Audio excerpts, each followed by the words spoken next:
Welcome to Simpson. My name is David Sprout and I'm the Best Practice Manager for Simpson. You've had your health and safety induction and we will now take you through the induction for quality and the environment. At Simpson we care about quality and we care about the environment. We have procedures in place to help you and us meet our requirements. As far as quality is concerned, what we mean is getting it right first time. Simply meeting the customer's requirements on time without the need for any rework.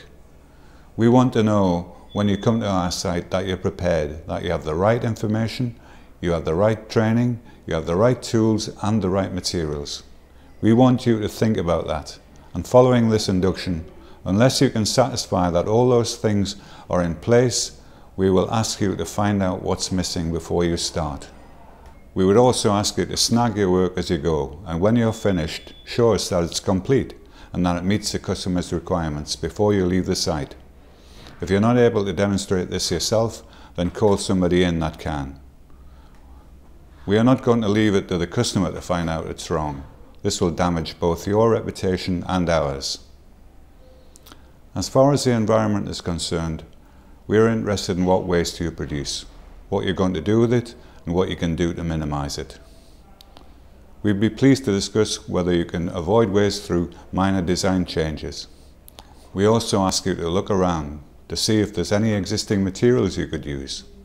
This would make it unnecessary to buy new materials. We may be able to agree this with a customer, that this is allowable. We expect you to order your materials so you're not producing unnecessary waste.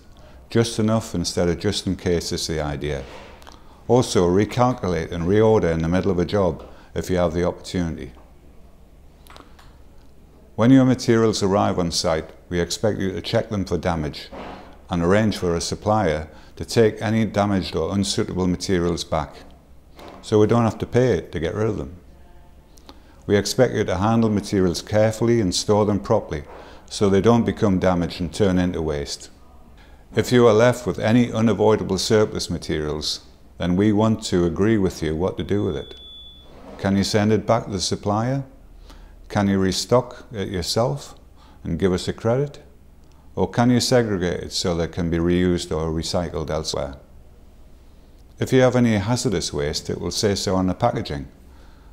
If so, it will also be harmful to the environment. We want you to look at the labels, get the cost sheets, and find out from the manufacturer how to neutralize it, to remove the hazard. It may be a matter of simply mixing it with sand or sawdust or letting it go off. When the hazard is removed, it can be put in the mixed waste skip. No doubt you will be aware that these hazardous materials can be very expensive to buy. If you can keep any surplus you have in a usable condition free from contamination and you can read the instructions, we would expect you to reuse these elsewhere and be more competitive next time. You can bet your successful competitors will be avoiding any unnecessary waste. Before you leave this induction, we want to know what you're going to do to minimize your waste and what you're going to do to properly dispose of any waste you can't avoid. If you leave us with unnecessary waste or abuse any site segregation we've agreed, we will pass the cost back to you. The other main environmental issue we face is the prevention of pollution. We pollute more than any other industry, even the oil and chemical industries. The effect of pollution on our neighbours is not fair, and they will rightly report us and you to the Environmental Agency. We want to know what you understand by pollution.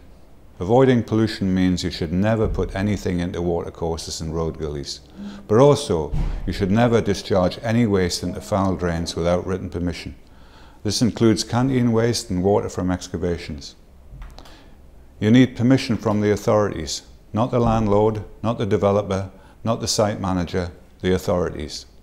Avoiding pollution also means avoiding noise, avoiding dust, and avoiding smell and taint.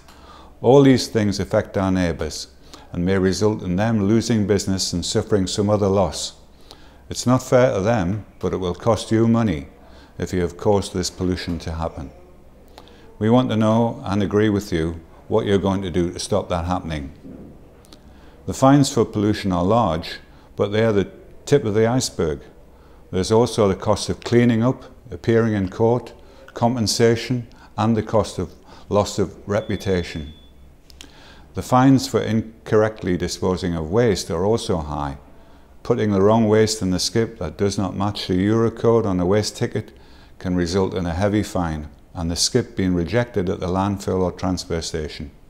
This will incur further collection charges for the proper disposal and may result in appearing in court, compensation and the loss of reputation.